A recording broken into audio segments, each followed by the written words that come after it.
यीशु के नाम से मांगते हैं, आमीन। बैठ जाए।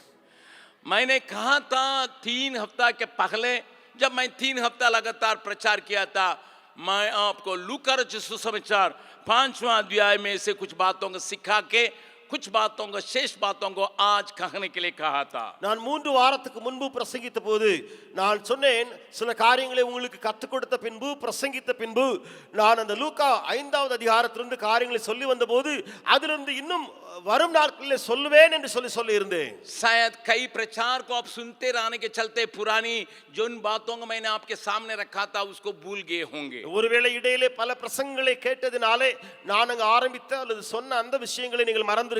परंतु ஆனால் मैं थोड़ा सा याद दिला के கொஞ்சம் ஞாபகத்துக்கு கொண்டு வந்து मैं फिर आज से अंत करने के लिए चाहता हूँ सीरीज को। அந்த சீரிஸ் को இன்றைய பிரசங்கத்தோடு முடிக்க விரும்புகிறேன்। उस वचन को पहले देखेंगे। அந்த வசனத்தை முதலாவது பார்த்து விடலாமா? लूका रचित सुसमाचार 5वां अध्याय லூக்கா எழுதின சுவிசேஷம் 5வது அதிகாரம் 37 से लेकर 39 तक हम देखेंगे। 37ஆம் வசனத்திலிருந்து 39 வரை பார்க்கலாம்। मैं 3 हफ्ता की बातों को संक्षेप में 5 मिनट में कहने के लिए चाहता हूँ। 3 வாரத்தின் பிரசங்கங்களை சுருக்கமாய் 5 நிமிடத்தில் சொல்லிவிடட்டும்।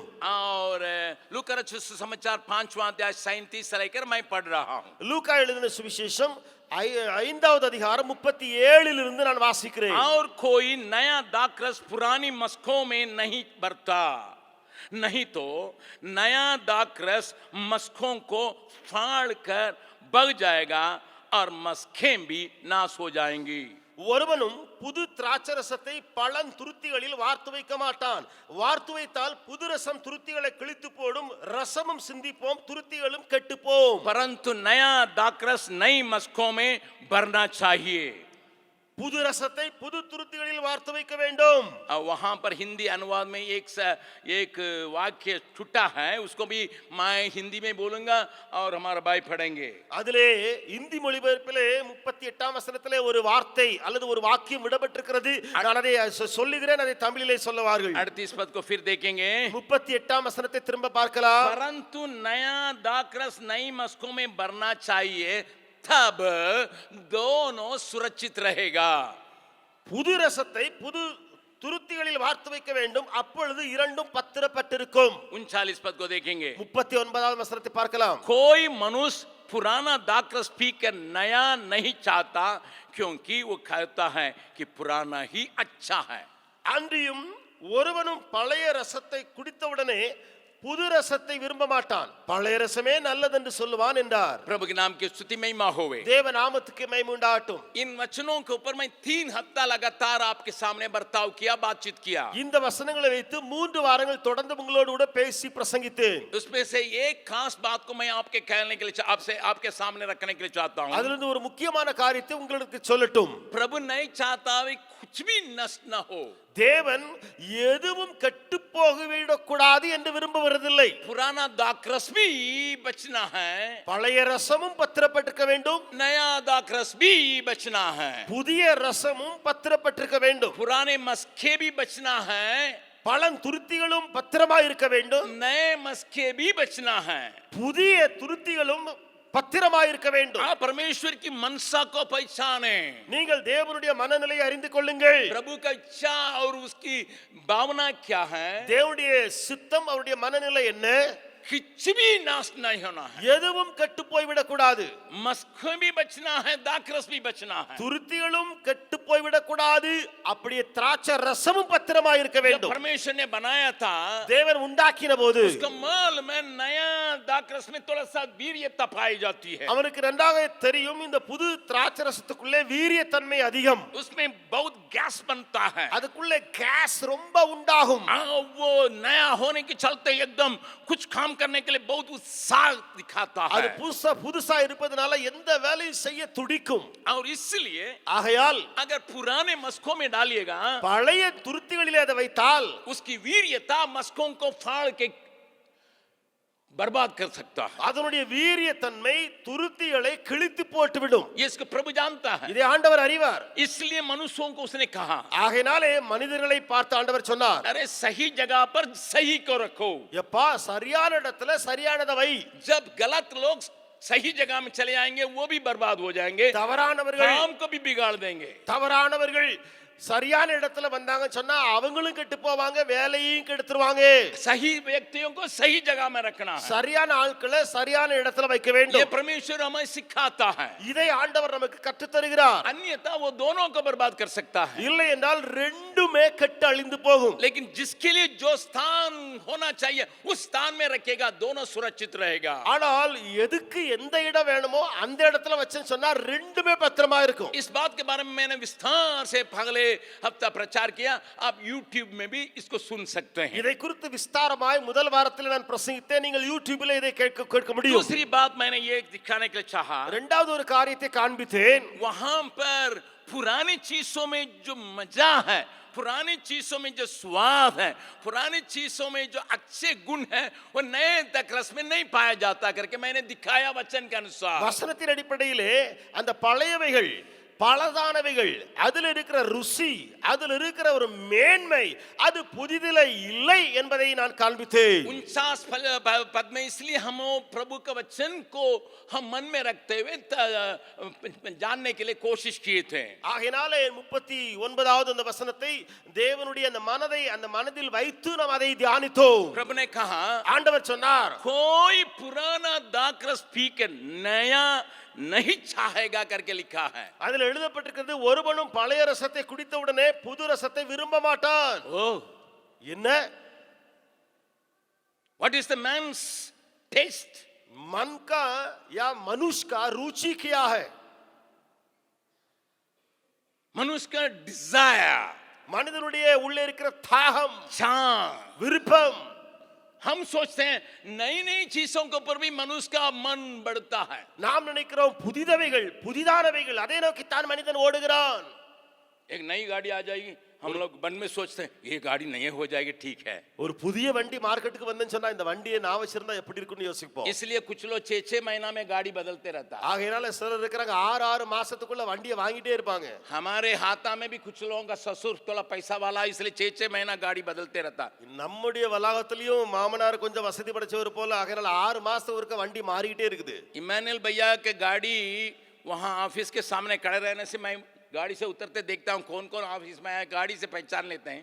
இம்மானுவேலனுடைய வண்டி நம்முடைய ஆபீஸ்க்கு முன்னால இருக்கும் பொழுது நான் என்னுடைய வண்டியிலிருந்து இறங்கும் பொழுது நான் பார்த்து விடுவேன் நம்முடைய அலுவலகத்துக்கு யார் யாரெல்லாம் இப்ப வந்திருக்காங்கன்னு சொல்லி வண்டியை பார்த்து அறிவேன். सारी गाड़ियों को थोड़ा सा पहचानता हूँ, ये इसकी गाड़ी है, इसकी गाड़ी है, अभी ऑफिस में है, ऑफिस में है, मैं पहचान लेता हूँ। நான் எல்லா வண்டிகளையும் அல்லது ஓரளவு நான் அறிந்து வைத்திருக்கிறதுனால இவங்க இப்ப ஆபீஸ்ல இருக்காங்க, வண்டியை பார்த்தே நான் சொல்லிடுவேன். एक दिन लाल गाड़ी खड़ी थी, ஒரு நாள் சிகப்பு கலர்ல வண்டி நிக்குது. मैंने बिपिन से पूछा ये किसकी गाड़ी है? நான் பிபின்ட்ட கேட்டேன் இது யாருடைய வண்டி? उन्होंने कहा जयकुमार भैया की गाड़ी है, इमानुएल जयकुमार भैया जो फाइनेंस में रहते हैं। அவர் சொன்னார் இம்மானுவேல் ஜெயக்குமார் அண்ணன் ஃபைனான்ஸ்ல இருக்காங்க இல்லையா, அந்த இம்மானுவேல் ஜெயக்குமார் அண்ணனுடைய வண்டி. नहीं, वो तो सफेद गाड़ी रखते हैं। நான் சொன்னேன் இல்லையா வெள்ளை கலர்ல பைக் வச்சிருந்தாரு. उनके गाड़ी में चढ़ने के लिए हमको एक और कुर्सी के चाहिए, कुर्सी पर चढ़ के फिर चढ़ना पड़ता है। அந்த வண்டியில யாரையும் உட்காரன்னு சொன்னா எனக்கு ஒரு சேர் வேணும், சேர்ல நின்னு திரும்ப அந்த வண்டியில ஏறணும், அது உயரமான வண்டி. आप देखे होंगे उनकी गाड़ी वे ऐसा चलाते हैं और पीछे डेसी जीदी उधर से देखती है, इसलिए उनका ऐसा गाड़ी कर दिया।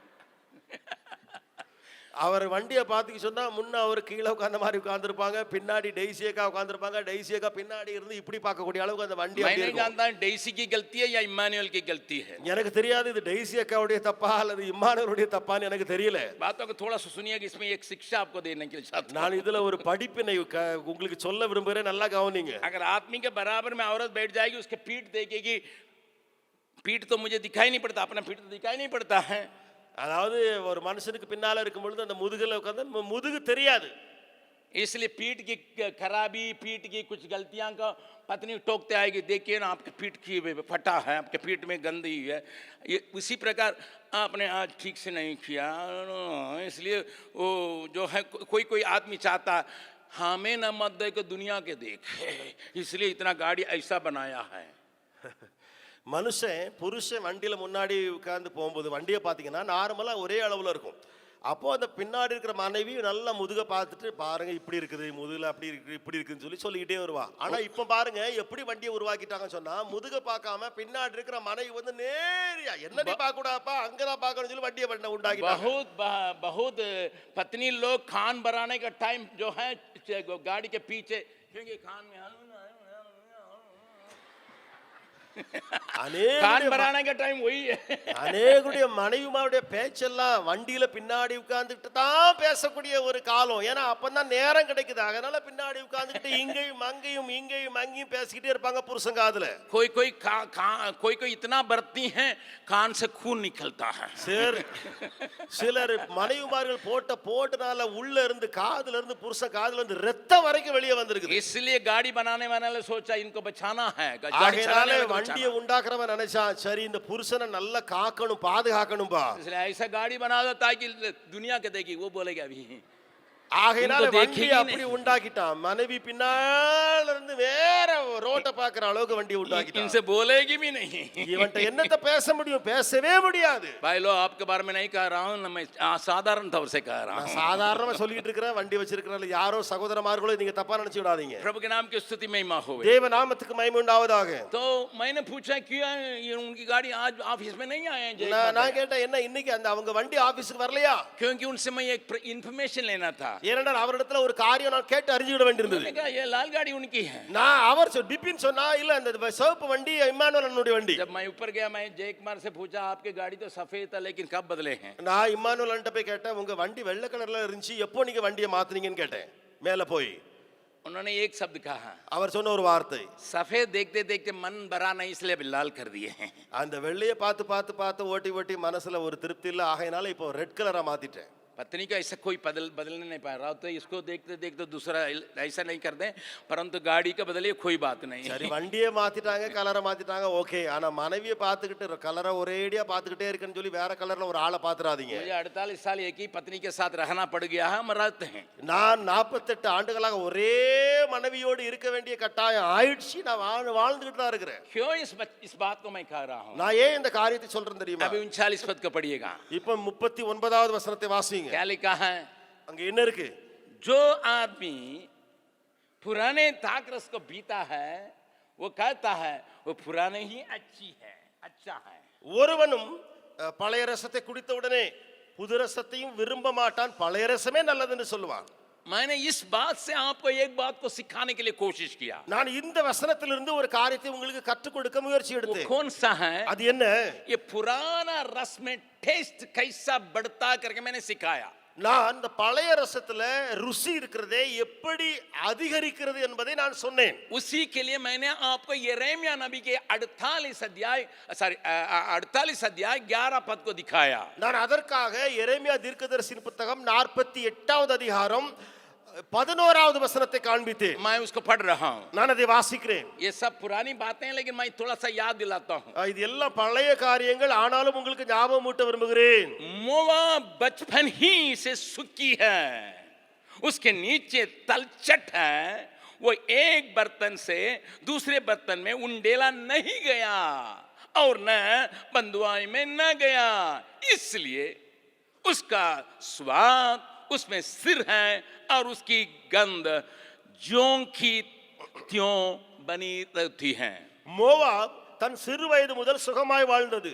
அது ஒரு பாத்திரத்திலிருந்து மறு பாத்திரத்தில் வார்க்கப்படாமலும் அதன் வண்டல்கள் மேல் அசையாமலும் இருந்தது. அது சிறையிருப்புக்கு போனதில்லை.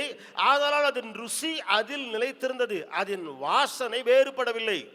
इसलिए मैं तीसरा हफ्ता इसको प्रचार किया था. ஆகையாலே மூன்றாவது வாரம் இதை நான் பிரசங்கித்தேன். हमारे जीवन में तलछट जब तक रहेगा हमारा रुचि में हमारे स्वाद में परिवर्तन कभी नहीं होगा. நான் சொன்னேன் நம்முடைய வாழ்க்கையிலே மண்டி அல்லது வண்டல் எதுவரைக்கும் அப்படியே இருக்குமோ அதுவரைக்கும் ருசியே இருக்காது. हो सकता है कि आप उस बर्तन में स्थिर है.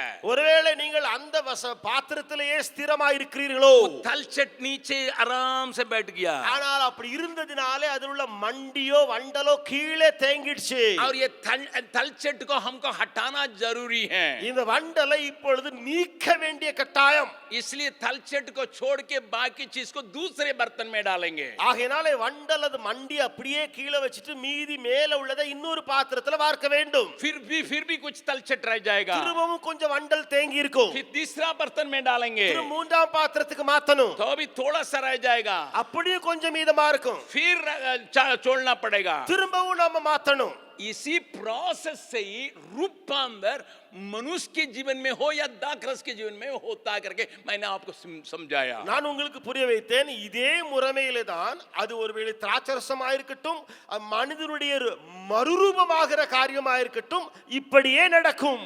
लेकिन मैं आज एक खास बात को आपके ध्यान में लाने के लिए चाहता हूं. ஆனா இன்றைக்கு நான் ஒரு முக்கியமான காரியத்தை உங்களுடைய கவனத்திலே போட விரும்புகிறேன். इस वचन में यह लिखा है, இந்த வசனத்துல என்ன எழுதி இருக்கிறது? मोआब तलछट के साथ रह गया, कारण क्या है करके एक बात यहां पाई जाती है. மோவாப் வண்டலோடையே வாழ்ந்து வாழ்ந்து போனான். அதற்கு காரணம் இங்கே சொல்லப்பட்டிருக்கிறது. क्योंकि ஏனென்றால் कोई आके उस तलछट को हिला देगा तो वो तलछट ऊपर जाएगा. யாராவது வந்து கீழே கிண்டி விட்டாங்கன்னு சொன்னா அந்த வண்டல் மேல திரும்ப வந்துரும். कुछ लोगों का काम ही यही है, दूसरों का तलछट को ऊपर लाना. சிலருடைய வேலையே அதான் உலகத்துல பிறர் பாத்திரத்தில் இருக்கிற வண்டலை கிண்டி விட்டுட்டே இருப்பாங்க.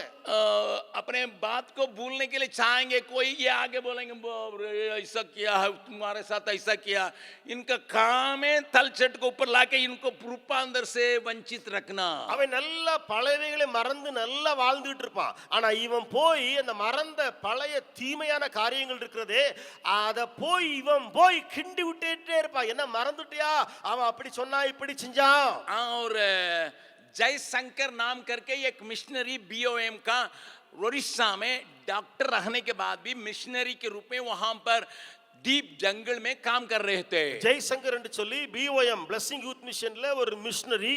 அது ஒரு காட்டு பகுதியா இருந்தது, அடர்ந்த காடு. அதுல அவர் டாக்டரா இருந்தாலும் மிஷனரியாக வேலை செய்து வந்தார். डॉक्टर साहब दौड़ दौड़ के अपने मोटरसाइकिल में दौड़ दौड़ के सेवा करने वाले. அந்த மருத்துவர் அல்லது மிஷனரி தன்னுடைய மோட்டார் பைக்ல ஓடி ஓடி ஓடி ஓடி ஊழியம் செய்தார். एक दिन एक बीमार आदमी को देखने के लिए उनको जाना था. ஒரு நாள் ஒரு வியாதியஸ்தரை அவருக்கு பார்க்க வேண்டி இருந்தது, போக வேண்டி இருந்தது. और छोटी सी जंगल नदी भी बीच में पड़ा. அதுல காட்டு பகுதியில ஒரு காட்டாறு ஓடிக்கிட்டு இருந்தது. उनको मोटरसाइकिल से जाने के समय அவர் அந்த மோட்டார் பைக்ல போயிட்டு இருந்தபோது जंगल नदी में अचानक पानी आया. அந்த காட்டாற்றுல வெள்ளம் புரண்டது. और उनके गाड़ी समेत उनको ले गया. வண்டியோடு அந்த வெள்ளம் இவரை அடிச்சிட்டு போயிடுச்சு. मर गए. மரித்தே போனார். 40 और 45 के बीच का उम्र का वाला. அவருக்கு வயது 40-45 வயதுக்கு இடையில இருக்கும். नन्हे नन्हे बच्चे சின்ன இளம் குட்டி பிள்ளைங்க.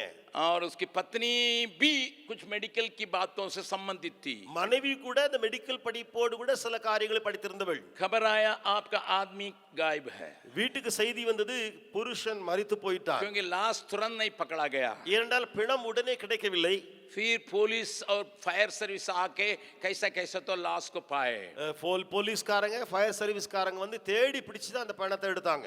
उस दुख को पीते पीते कैसे भी शांति के साथ उसी जगह में रह के मिशनरी बन के रही, काम करते रही करके उन्होंने एक किताब को लिखा है. அவர் ஒரு புத்தகத்தை எழுதினார். என்ன அந்த அம்மா ஒரு புத்தகத்தில் எழுதியிருக்கிறாங்க. அவங்க எழுதியிருக்கிறாங்க, என்ன எழுதியிருக்கிறாங்க, அந்த இடத்திலேயே கணவனை பறிகொடுத்த இடத்திலேயே அங்கே தியாகம் செய்து கஷ்டப்பட்டு எப்படியாக நான் ஊழியத்திலே கர்த்தருக்காக செய்தேன் என்ற விஷயங்களை எழுதியிருந்தார்கள். मैं अपने दुख को कैसा भूल के सेवकाई में आगे बढ़ सकी, என்னுடைய துக்கத்தை எல்லாம் மறந்து ஊழியத்திலே எப்படி நான் முன்னேறினேன் என்று, कैसे मैं अपने 2 छोटे मासूम बच्चों को पालने के लिए हिम्मत पाई, 2 பச்சிளம் குழந்தைகளை வளர்ப்பதற்கு எப்படி தைரியம் பெற்றேன், और इतने छोटे उम्र में मैं विधवा होने के बाद जीवन को कैसा काटना है इसमें मुझे कैसा हिम्मत आया.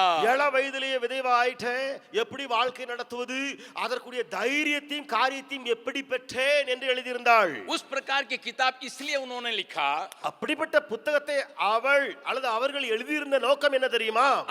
ऐसी दशा में जो स्त्रियां गुजरना पड़ेगा उनके लिए ताकत देने के लिए. அப்படிப்பட்ட நிலைமையில இருக்கிற பெண்கள், அந்த பெண்களுக்கு இது உற்சாகத்தை கொடுக்க வேண்டும், சக்தியை கொடுக்க வேண்டும். चाहे मिशनरी क्यों न हो या साधारण क्यों न हो, மிஷனரி பெண்ணா இருக்கலாம், சாதாரண பெண்ணா இருக்கலாம், जो उनकी बात उनके जीवन में इस प्रकार की घटना होने से वे कैसा मसीह में स्थिर रहना है, இப்படிப்பட்ட சம்பவங்கள் உங்க குடும்பத்தில் நடக்கும்போது எப்படி ஸ்திரமா இருக்க வேண்டும் என்று உற்சாகம், उनको उत्साहित करने के लिए उन्होंने एक किताब लिखा. அவர்களை உற்சாகப்படுத்த இந்த சகோதரி ஒரு புத்தகத்தை எழுதியிருந்தார். मैं उस किताब को आंसुओं के साथ पढ़ रहा था. நான் அந்த புத்தகத்தை கண்ணீரோடு கூட வாசித்தேன். लेकिन आखिरी में जब आई, ஆனா கடைசி வயசுல அவர்கள் எழுதும் போது उन्होंने 2 चैप्टर एक और बात को कह रही थी। அதுல 2 சாப்டர் இன்னொரு காரியத்தை குறித்து எழுதியிருந்தார்கள். इतनी बातों के बीच में இவ்வளவு விஷயங்களுக்கு இடையிலே परमेश्वर ने मुझे सिखा के पढ़ा के वचन के द्वारा तसल्ली दे के यहाँ तक लाने के बाद தேவன் எனக்கு கற்றுக் கொடுத்து ஆறுதலை கொடுத்து இங்கே வரைக்கும் என்னுடைய ஊழியத்திலே கொண்டு வந்த பின்பு एक काम हमारे जीवन में लगातार होता है, इससे मैं परेशान रहती हूँ। ஒரு காரியம் தொடர்ந்து நம்முடைய வாழ்க்கையில் நடந்து கொண்டே இருக்கும், அதனாலே நான் தொந்தரவு அல்லது கஷ்டப்படுகிறேன். मैं उससे परेशान होता हूँ, उसी के चलते मैं रोता हूँ। அந்த காரியம் தொடர்ந்து விடுபடாமல் இருப்பதனாலே நான் அதற்காக அழுகிறேன், அதற்காக கஷ்டப்படுகிறேன். उससे पार होने के लिए मुझसे बनता नहीं है, इसलिए प्रार्थना करिए करके उस किताब को अंत की है। அதை நான் தாண்டி செல்லி தப்பிவிடலாம் என்று நினைக்கிறேன், முடியவில்லை. ஆனால் இருக்கிறது, அதற்காக ஜெபியுங்கள் என்று சொல்லி அவர்கள் எழுதியிருந்தார்கள். वो क्या बात है मालूम है? அது என்ன விஷயம் தெரியுமா? वो अपनी किताब में लिखती है। அது தன்னுடைய புத்தகத்தில் எழுதியிருக்கிறார்கள். मैं अपने आदमी की मृत्यु जो आधा उम्र में अकारण हो गया, उसको भूल के मेरे दुख जो है नीचे बैठने के समय में என்னுடைய துக்கமெல்லாம், அதாவது என்னுடைய புருஷனுடைய மரணம் எங்களுடைய பாதி வயதிலே பாதி வாழ்க்கையிலேயே இழந்து விட்டேனே, அவருடைய துக்கமெல்லாம் கீழே தேங்கி போயிற்று, எல்லாம் கீழே தங்கி போய்விட்டது. அப்படி இருந்தும் वो दुख का तलछट जब नीचे बैठ जाता है, அந்த துக்கத்தினுடைய மண்டி அல்லது வண்டல் கீழே தேங்கி விட்ட போது मैं प्रभु के लिए काम करने के लिए उत्साहित हो जाती हूँ। நான் தேவனுக்காக ஊழியம் செய்ய உற்சாகம் அடைந்து வருகிற வேளையிலே किसी का ईमेल आएगा, யாரோ ஒருவருடைய இமெயில் வரும், किसी का व्हाट्सएप मेल आएगा, வாட்ஸ்அப் மெயில் வரும், या कोई आके बोलेंगे, அவர்கள் வந்தே சொல்லலாம் வீட்டுக்கு வந்து, आपके आदमी इतना ऐसा मरना नहीं चाहिए था, क्यों हो गया करके वो उस तलछट को फिर ऊपर ला देगा। அவங்க வந்து புலம்பி ஐயோ புருஷனை இழந்திருக்க கூடாதுல, எவ்வளவு கஷ்டப்பட்டிருப்பாங்க, திரும்ப அந்த மண்டி வண்டலையும் மேல கொண்டு வந்து கலக்கி விட்டுருவாங்க. इतना समर्पित आदमी है, எவ்வளவு அர்ப்பணிக்கப்பட்ட மனுஷன் தெரியுமா? इतना सुख सुविधा को छोड़ के आया है, எவ்வளவு வசதிகளை விட்டு வந்தார் தெரியுமா? वो इतना किया है, எவ்வளவு செய்தார் ஊழியம் தெரியுமா? क्यों परमेश्वर उनको उठा लिया? ஏன் எடுத்துக்கிட்டார் ஆண்டவர் தெரியலையே. 2 साल के बाद, 2 வருஷம் கழிச்சு, क्योंकि वे अमेरिका में थे तो अमेरिका से अभी आए हैं, दोस्त को मुलाकात करने के लिए आए हैं, आपके आदमी ऐसा मरना चाहिए नहीं। 2 வருஷம் ஆயிடுச்சு. ஏன்னா அவங்க அமெரிக்கால இருந்து வேலை செய்யறவங்க, திரும்ப 2 வருஷம் கழிச்சு திரும்ப வந்தாச்சு. திரும்ப அங்க வந்துட்டு அது யாரு? சகோதரி, உங்களுடைய புருஷனுக்கு அப்படி வர்ற வந்திருக்க கூடாது இல்லையா? भाई बहन थोड़ा कान खोल के सुन लो, சகோதர சகோதரிகளே, நன்றாய் செவிகளை திறந்து கேளுங்கள். हम में से कुछ लोगों का काम यही है, उनके सेवा भी यही है। நமக்கு அல்லது நம்மிலே சிலருடைய வேலையும் அதான், அவங்க ஊழியமும் அதுதான். कुछ लोगों की कुछ बातें भूल गए होंगे, जिसको चोट लगा होगा, बातें से चोट लगा होगा या विपत्ति से चोट लगा होगा। சிலருக்கு காயப்பட்டிருப்பாங்க, விபத்தினாலேயோ அல்லது யாராவது ஒரு சொன்ன வார்த்தையினாலோ அவங்களுக்கு ஒரு ஆழமான காயம் என்னைக்கோ வந்திருக்கும். और ये आएंगे, साहब आपके लिए मैं रोज रोती थी, कुछ झूठ है, रोज रोती थी, रोज रोता, हाँ आपको ऐसा नहीं होना चाहता, आपके साथ आपका बाप का ऐसा करना नहीं चाहता, आपका ससुर का ऐसा नहीं करना चाहता, खोद के फिर तलछट को ऊपर दा देंगे। ஆனா இங்க வந்து அந்த காயம் கீழே போய் ஆறி போய் கிடக்கிற மாதிரி இருக்கும்.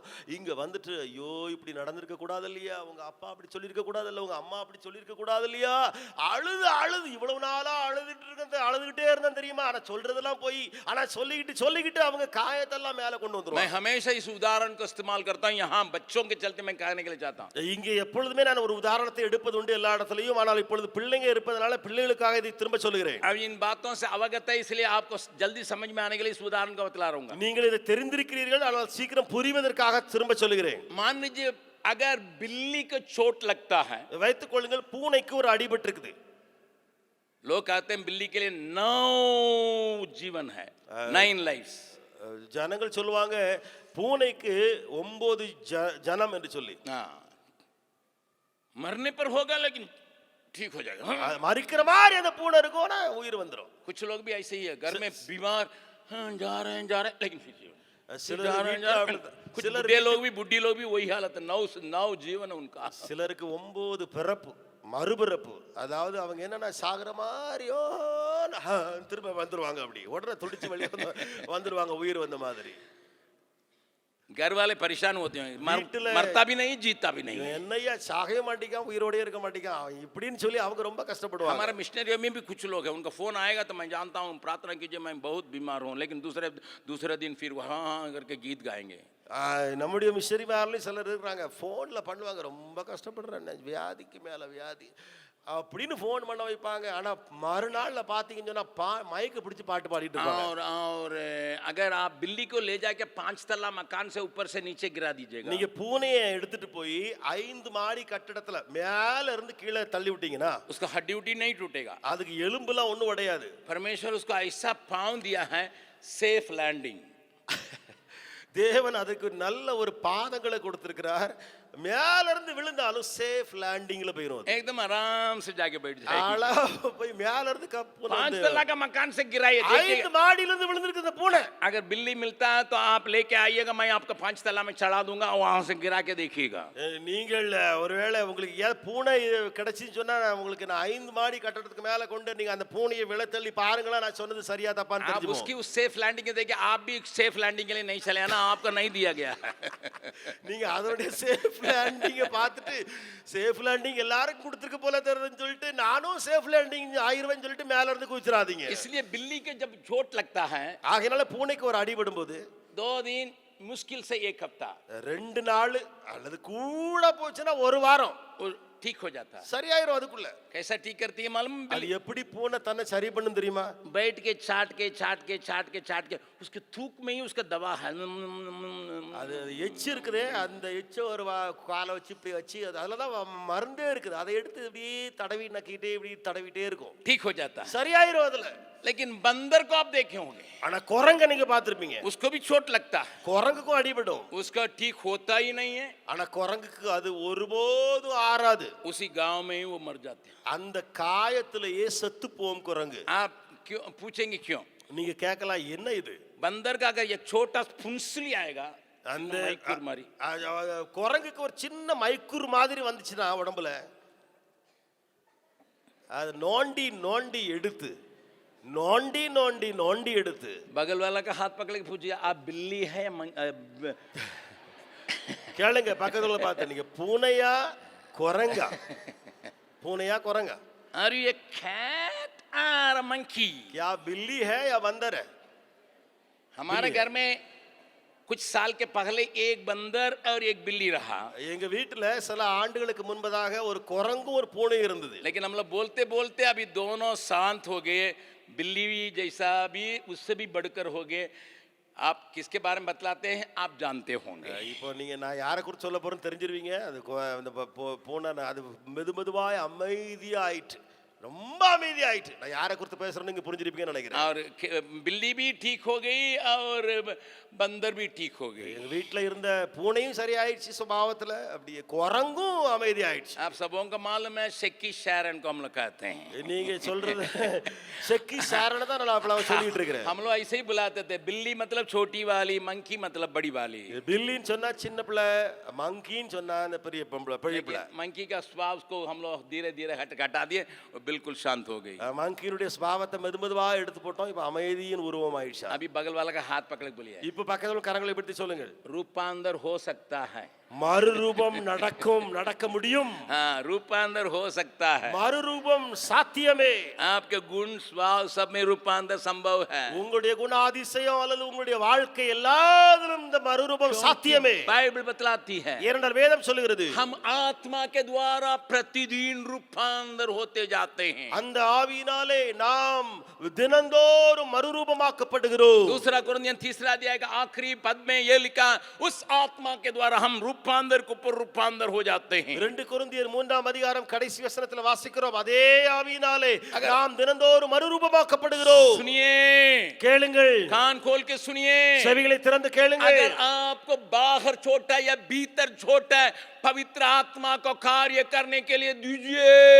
உங்களுக்கு வெளியில காயமா அல்லது உள் காயமா பரிசுத்த ஆவியானவரை கிரியை செய்ய விடுங்கள். कितना भी गड्ढे में या कितने भी गहराई चोट के न हो, எவ்வளவு ஆழமான காயமா இருந்தாலும் சரி, पवित्र आत्मा उसको ठीक करने का ताकत रखता है। பரிசுத்த ஆவியானவர் அதை சரி செய்ய வல்லமை உடையவராய் இருக்கிறார். प्रभु के नाम की स्तुति महिमा हो। தேவ நாமத்துக்கு மகிமை.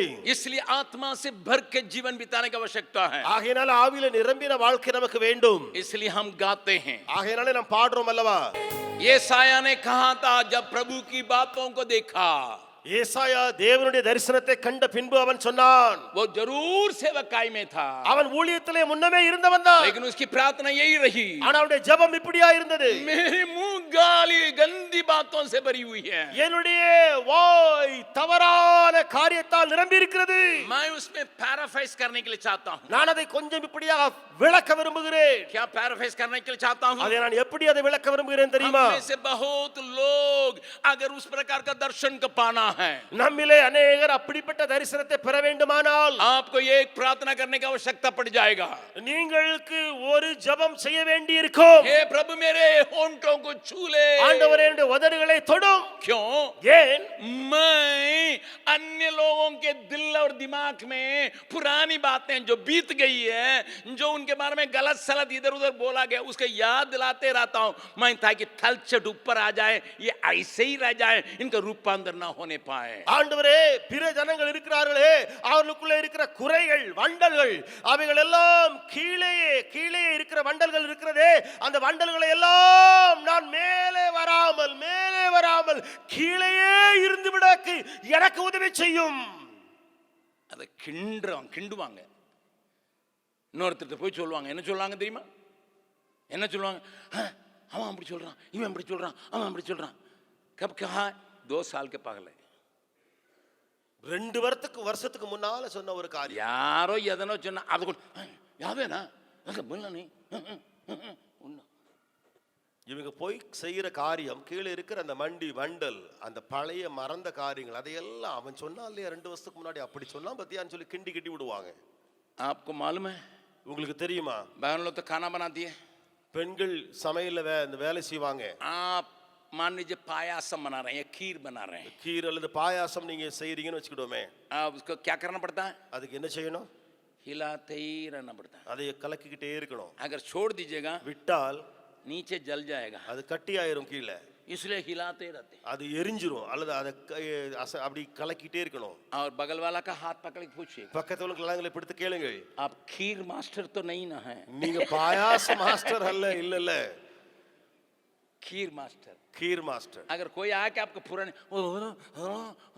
खीर मास्टर धन्यवाद, யாராவது வந்து ஹன்னு சொல்லி பல சமயங்களா சொன்னா खीर मास्टर உமக்கு நன்றின்னு சொல்லிருங்க. बहुत लोगों को ये प्रार्थना करने की आवश्यकता पड़ेगी। நம்மிலே अनेகர் இந்த ஜெபம் செய்ய வேண்டும். मेरे मुंह गंदा है, என்னுடைய உதடு அசுத்தமா இருக்கிறது, गंदे बातों को खाने वालों के बीच में मैं वास करता हूं, அசுத்த உதடுகள் உள்ள மனிதர்கள் மத்தியிலே நான் வாசம் பண்ணுகிறேனே. इस बात के ऊपर मैं तीसरे प्रचार में मैं कुछ कह रहा था।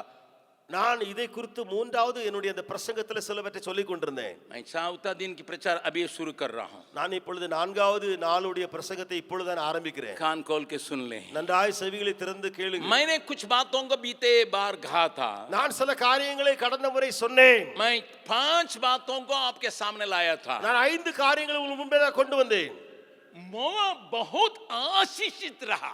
மோவாப் ஆசீர்வாதமாய் இருந்தது. क्यों? ஏன்? दिला के आज के प्रचार में जाऊंगा। நான் இதை நினைப்பூட்டி அடுத்த இன்றைய பிரசங்கத்தை நான் ஆரம்பிப்பேன். दूसरे राजा 3 अध्याय का 14 मैं पढ़ रहा हूं। मोआब के राजा मेशा बहुत सी भेड़ बकरियां रखता था और इजराइल राजा को 1 लाख बच्चे और 1 लाख मेढ़ों का ऊन करके रीति से दिया करता था।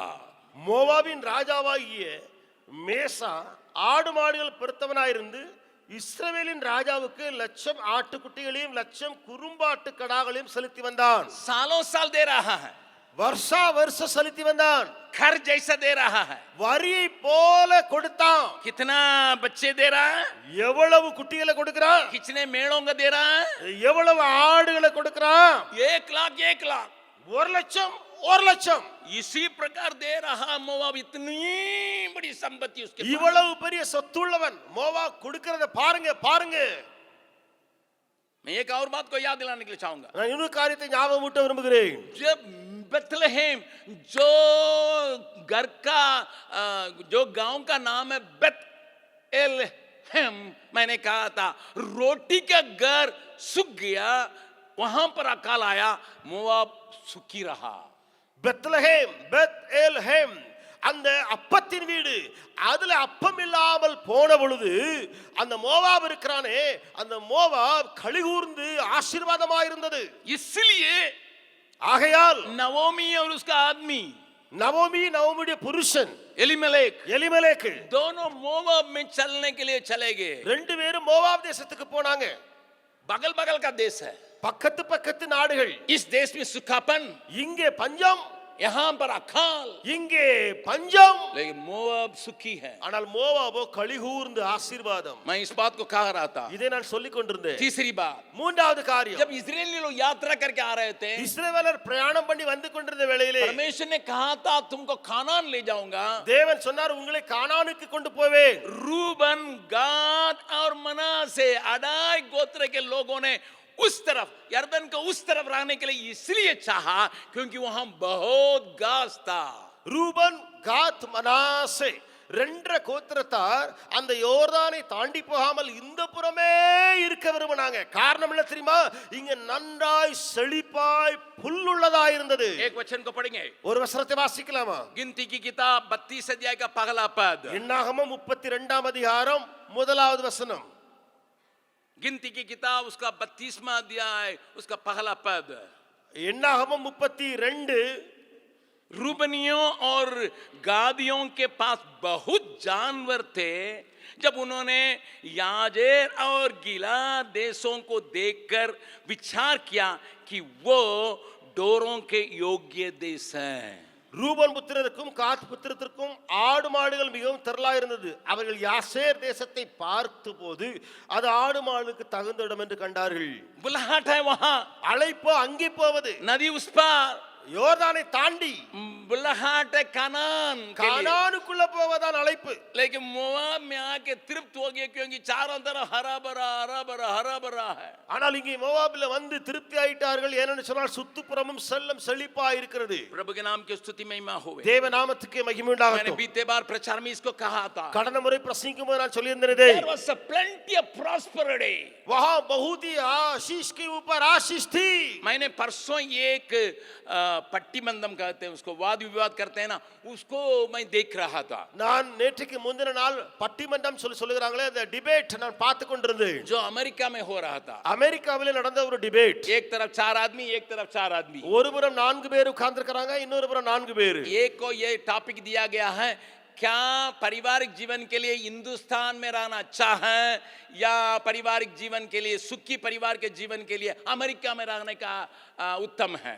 அவங்களுக்கு கொடுக்கப்பட்ட டாபிக் என்னவென்று சொன்னால், நல்ல குடும்பத்தை கட்டுவதற்கு அல்லது குடும்ப வாழ்க்கையை நன்றாய் நடத்துவதற்கு இந்தியாவிலே இருப்பது நலமா அல்லது நல்ல குடும்பத்தை கட்டுவதற்கு நன்றாய் வாழுவதற்கு அமெரிக்காவிலே இருப்பது நலமா?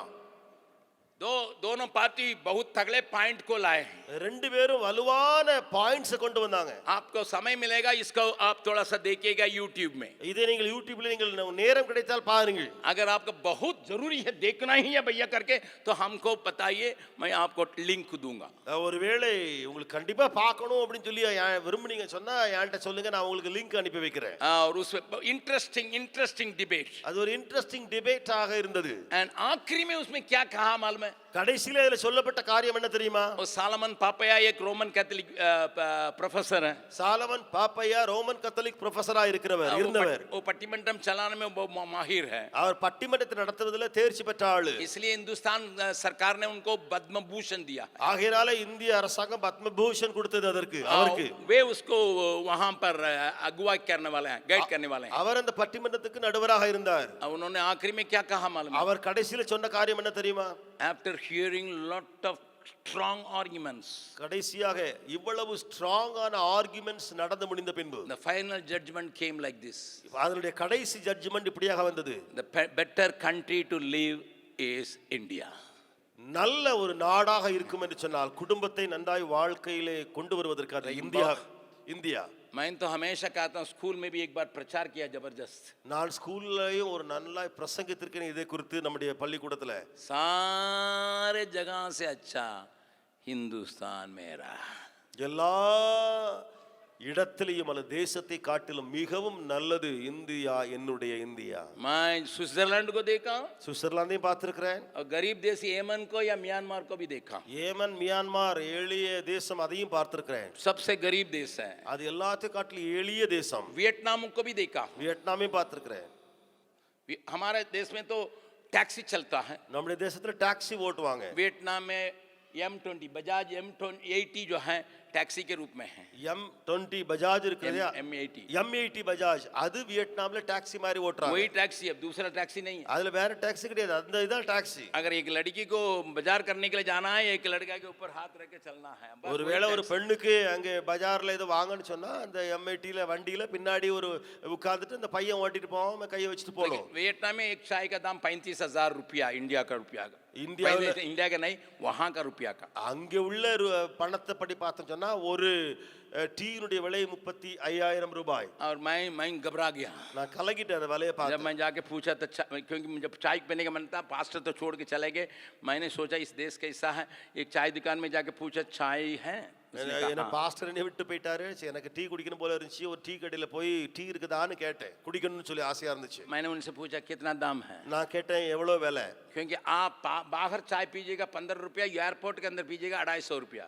ஏன்னா வெளியில நீங்க டீ குடிச்சீங்க சொன்னா 15 ரூபாய், ஏர்போர்ட்ல குடிச்சீங்க சொன்னா அது 35 ரூபாய். बाहर का चाय अच्छी है लेकिन उसका दाम कम है. एयरपोर्ट वाला एयरपोर्ट के चलते 250 रुपया ले लेगा. 250 ரூபாய் ஏர்போர்ட்டுக்குள்ள. அதாவது வெளியில இருக்கிற டீ நல்லா இருக்கும், அந்த டீ 15 ரூபாய். ஏர்போர்ட்டுக்குள்ள ஏர்போர்ட்டை பார்த்துட்டு அத மாதிரி டீ ஒண்ணுமால போட்டு வச்சிருப்பான், அது 250 ரூபாய். 250 रुपया बोलेगा नहीं. वहां जाके चाय की दुकान से पूछा कितना दाम है, उसने कहा 35,000 रुपया. कि वे भी रुपया ही बोलते हैं. அவரு பணம் தான் சொல்வாங்க. இவ்வளவு பணம் 35,000 ரூபாய். ரூபாய்னு அவன் சொன்னான் டீக்காரன். मैंने पूछा कितना डॉलर है. நான் சொன்னேன் எவ்வளவு டாலர். उसने कहा 40 सेंट. அவன் சொன்னா 40 சென்ட். बाप रे, मेरा हाउस आया. எனக்கு கொஞ்சம் அதுல கொஞ்சம் इसका मतलब தைரியமான. मैं कैलकुलेट करके देखा 35 रुपया का ही, 35,000 रुपया का नोट छपा के दे रहा बस. 35,000 ரூபாய். அதத்தான் 35 ரூபாயை தான் 35,000 ரூபாய்னு சொல்லி அவன் நோட் அடிச்சு போடுறான். ऐसे देश को भी देखा. நான் அப்படிப்பட்ட தேசத்தை பார்த்திருக்கிறேன். मैं दिल से कह सकता हूँ ஆனா உள்ளத்தின் ஆழத்துல நான் சொல்ல முடியும், सारे जगह से अच्छा हिंदुस्तान हमारा.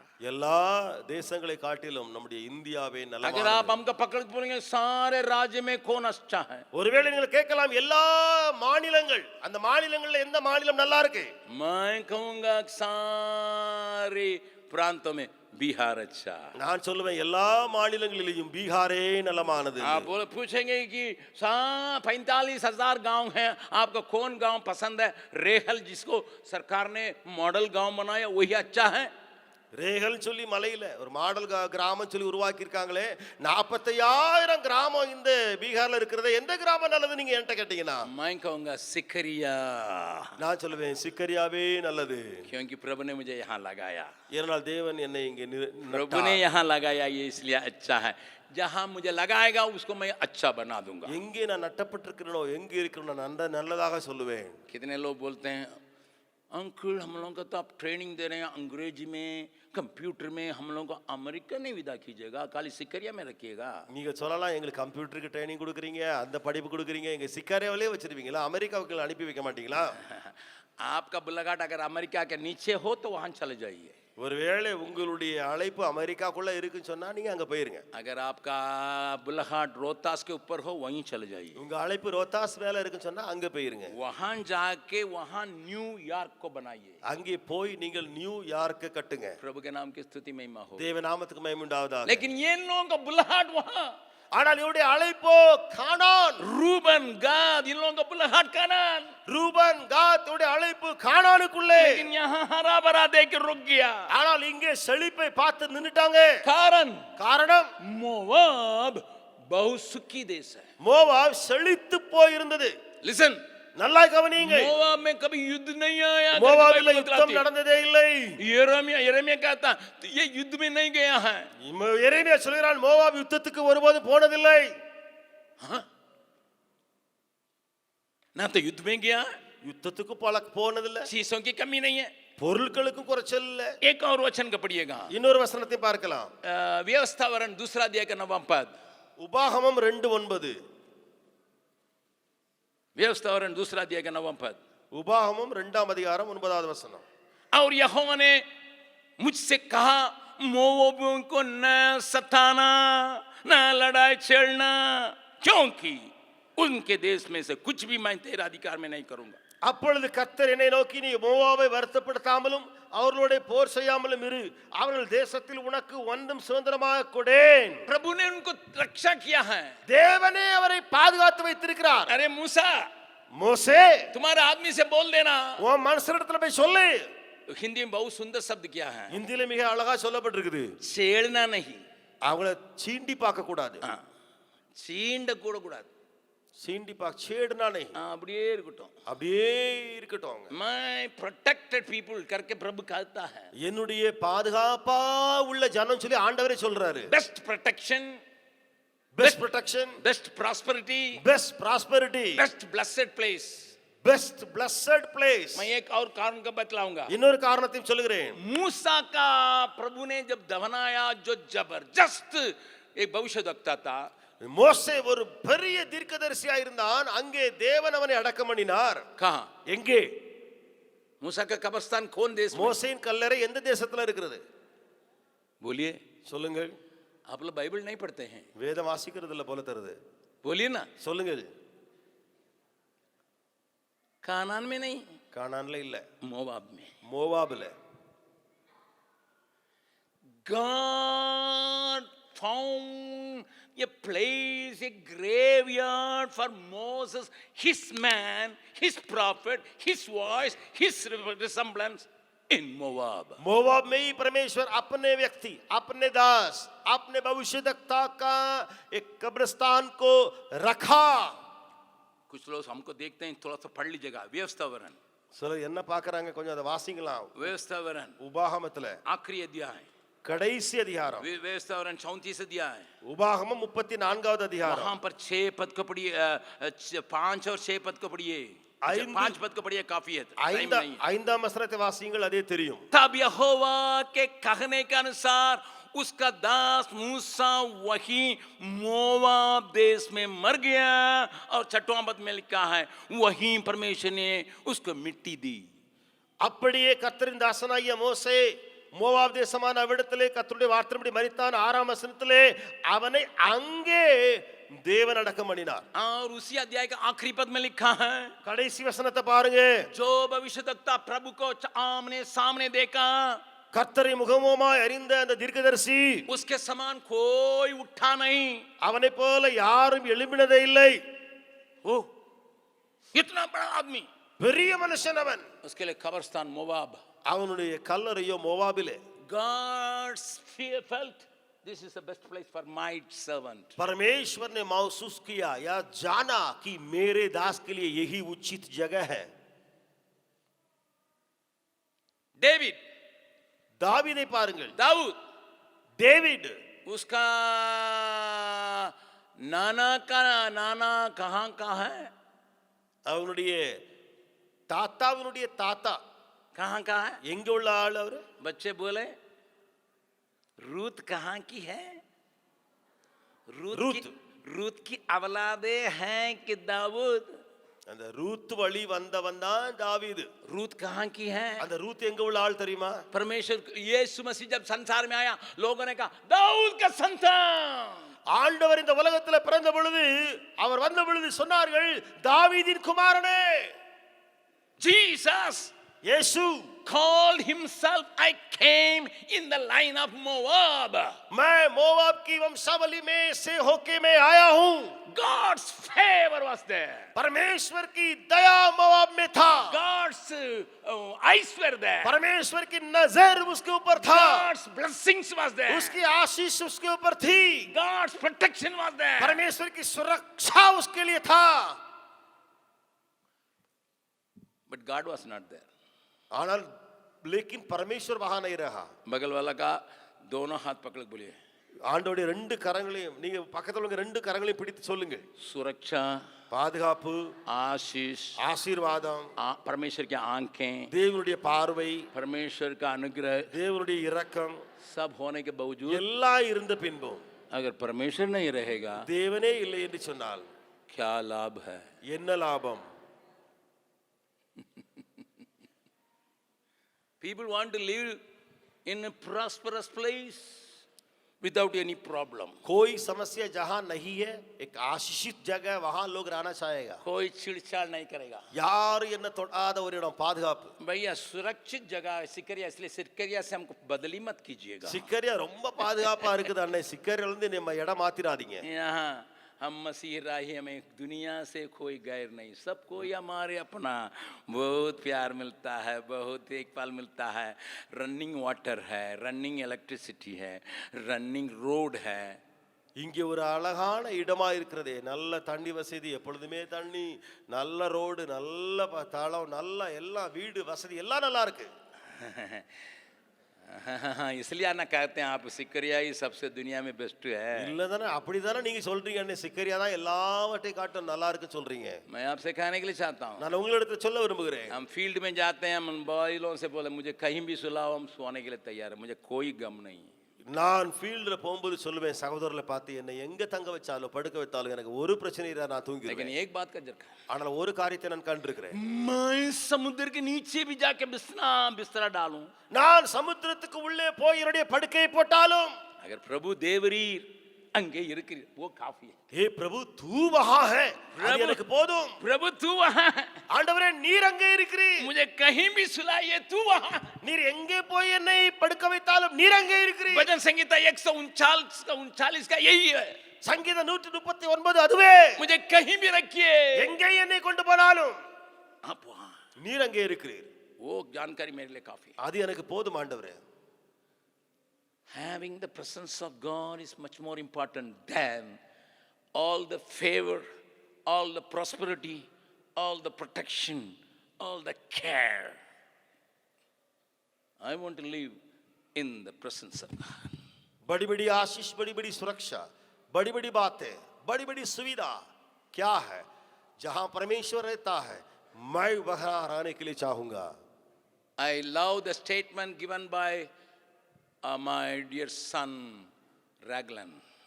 रागलन ने जो कहा, मेरा बेटा, उसके एक बात को मैं कहने के लिए चाहता हूँ. उसने जो कहा, उन्होंने कहा, அவ சொன்னான், जब मैं लड़का तीसरा क्लास पढ़ने समय यहाँ था, நான் 3ஆம் வகுப்பு படிக்கும் போது இங்கே இருந்தேன். उस समय यहाँ जो शांति और परमेश्वर की उपस्थिति यहाँ जो थी उसे बहुत गुना बढ़ गया, इसलिए मैं बहुत खुश हूँ.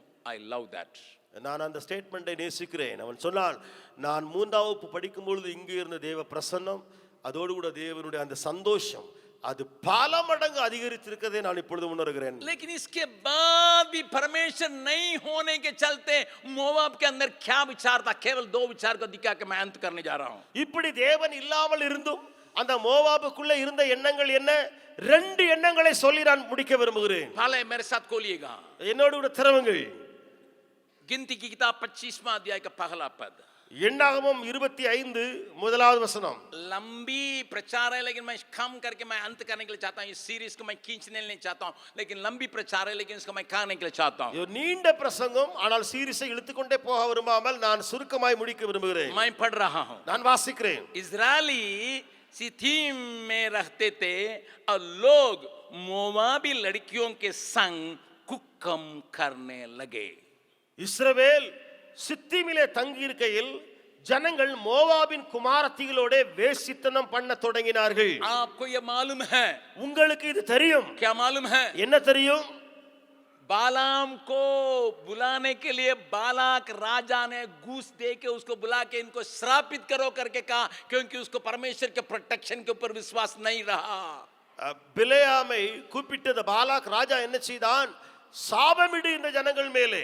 ஏனென்றால் அந்த தேவ பாதுகாப்பு அந்த ஜனங்களுக்கு இருக்கிறதை அந்த பாலாக்கு வேண்டா வெறுப்பாய் பார்த்து கொண்டிருந்தான். वो खुद कहता है बालाम को वो खबर भेजता है, பிலேயாமுக்கு அவனே ஒரு செய்தி அனுப்புகிறான். अरे बड़ी भीड़ आई है. பெரிய கூட்டம் வந்திருக்கிறது. तमिल में बहुत सुंदर शब्द इस्तेमाल किया. தமிழ்ல மிக அருமையாய் வார்த்தைகள் போடப்பட்டிருக்கிறது. அவங்க எங்களை மேஞ்சிருவாங்க.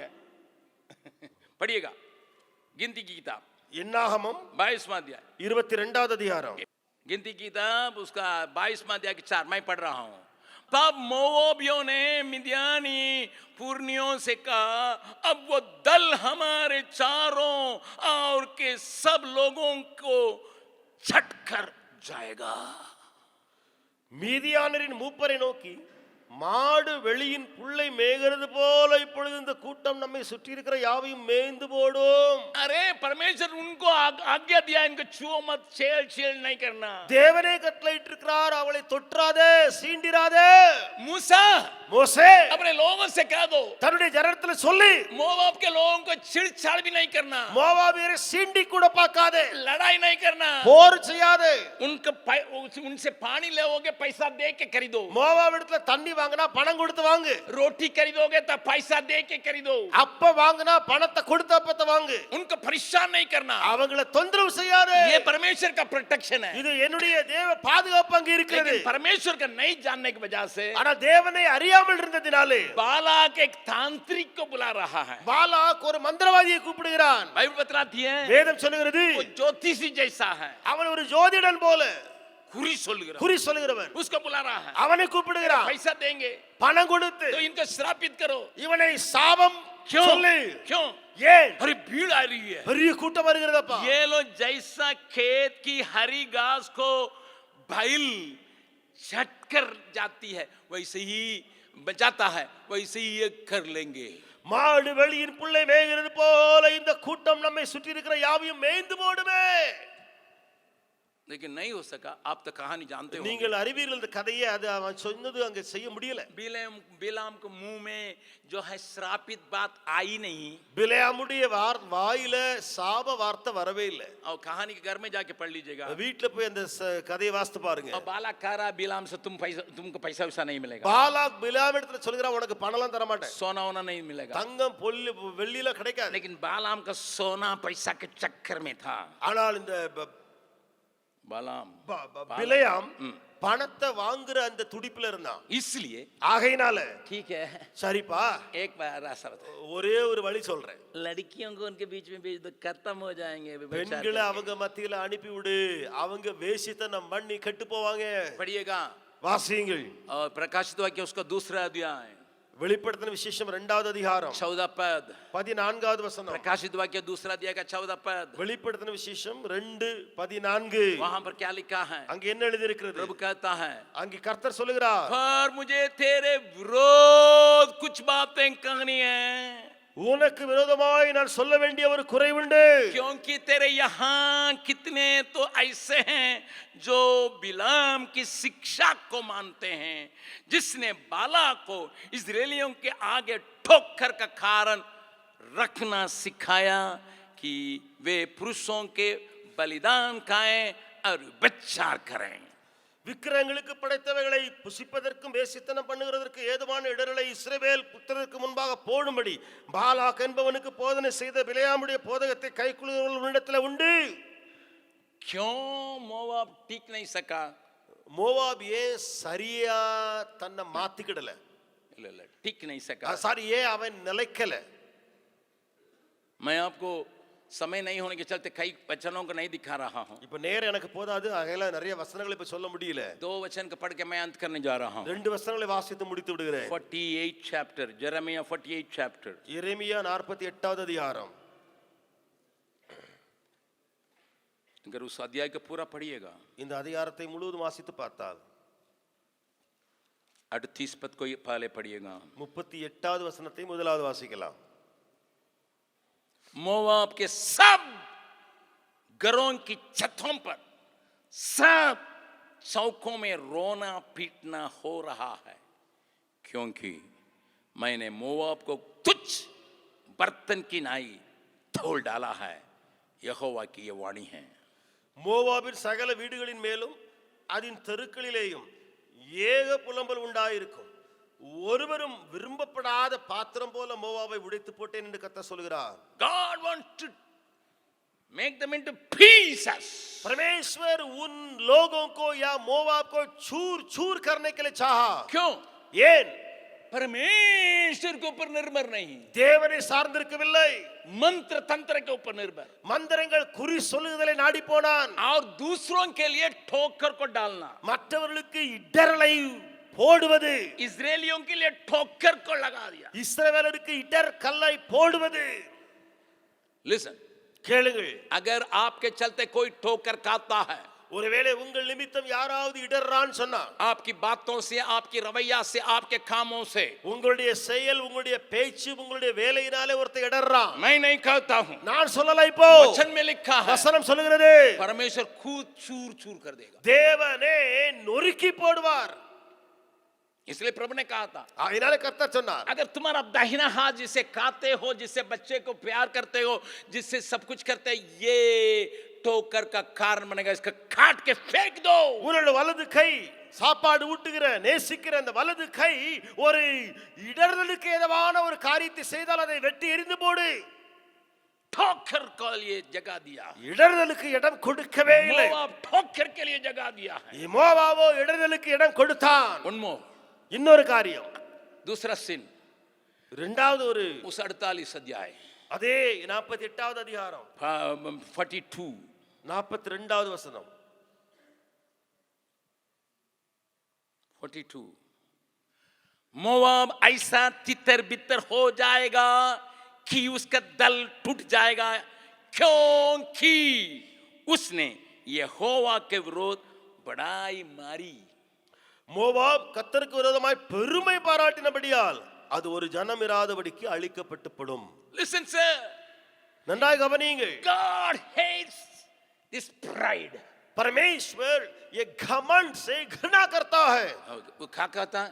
அங்க என்ன சொல்லுகிறார்? तितर बितर हो जाएगा, அது அழிக்கப்பட்டு போகும், उसका दल टूट जाएगा. சிதறப்பட்டு போகும். How? எப்படி? When pride takes its primary place, जब ये घमंड प्रथम स्थान को ले लेता है, नीचे टूट के सब खत्म हो जाएगा. கீழே எல்லாம் உடைந்து நொறுங்கியே போயிடும். आप कहेंगे हम ऊपर हैं, நீங்க சொல்ல நான் மேல இருக்கிறேன்னு சொல்லி, लेकिन नीचे सब टूट के चूर चूर हो गया. ஆனா கீழே எல்லாம் உடைந்து நொறுங்கி போகும். Listen sir, நன்றாக கவனியுங்கள், God already pronounced the judgment over Moab. Moab के विरोध में पहले से ही परमेश्वर ने न्याय को चुका लिया, बता दिया. इन दोनों बातों के चलते இந்த ரெண்டு காரியத்தின் நிமித்தமாக सुरक्षित था, பாதுகாப்பா இருந்தது, सुख के साथ था, செழிப்பா இருந்தது, भरपूरी के साथ था, நிறைவா இருந்தது, और देखने के सुंदर था. பார்க்கும்போது செல்லஞ்சொலின்னு இருந்தது. They want everything without God. लेकिन वे चाहते थे परमेश्वर को छोड़ के सब कुछ. They were not depending on God's strength. தேவனுடைய பலத்தை சார்ந்திருக்கவில்லை. लेकिन एक वचन मुझे बहुत बहुत रोने के लिए जगह में धकेल देता है, वो ये, ஒரு வசனம் என்னை அளம்போல அழுகிற இடத்துக்கு கொண்டு போகிற ஒரு வசனம் ஒன்று உண்டு. 48, Jeremiah 48, எரேமியா 48, 47, 47, 47ஆம் வசனம், 48, 47. 48ஆம் அதிகாரம் 47ஆம் வசனம். अगर आपको अंडरलाइन करने की आदत है, நீங்கள் ஒருவேளை அண்டர்லைன் பண்ணக்கூடிய பழக்கமுடையவர்களா இருந்தால் वहां इस शब्द के ऊपर अंडरलाइन कीजिए, அதுல இந்த வார்த்தையை மாத்திரம் அண்டர்லைன் பண்ணுங்க. तौबी, ஆனாலும் प्रभु के ऊपर निर्भर नहीं है, தேவனை சார்ந்திருக்கல, प्रभु के विरोध में घमंड कर रहा है. தேவனுக்கு விரோதமாய் பெருமை அடித்தது. तौबी, ஆனாலும் तुम कितने भी गिरे हो, எவ்வளவோ நீ விழுந்து போயிருந்தாலும், तुम सुख के चलते, तुम्हारा तलछट को बनाए रखने के चलते, நீ செழிப்பா இருந்ததினாலே, உடைய வண்டலை அப்படியே வைத்திருந்ததினாலே, तुम अपना रुचि को, अपने स्वभाव को, अपनी भावनाओं को बदलने के लिए जगह नहीं दिया. तौबी, சுவையை மாற்ற இடம் கொடுக்கவில்லை, உன்னுடைய பழைய ஸ்வபாவத்தை மாற்ற இடம் கொடுக்கவில்லை. அப்படி இருந்தும் तुम्हारा जन्म का स्वभाव तुम में रह गया, इसलिए तुमको मैं इस्तेमाल नहीं कर पाता हूं, क्योंकि तेरे अंदर तलछट है. உன்னுடைய ஜென்ம ஸ்வாபம் உனக்குள்ளேயே இருந்து விட்டது. உன்னுடைய வண்டல் உனக்குள்ளேயே இருந்து தேங்கி விட்டபடினாலே உன்னை பயன்படுத்தாமல் இருந்து போய்விட்டேன். அப்படி இருந்தோம், तभी அப்படி இருந்தோம், तभी அப்படி இருந்தோம். देखिएगा उस वचन को, அந்த वचनத்தை பாருங்கள்.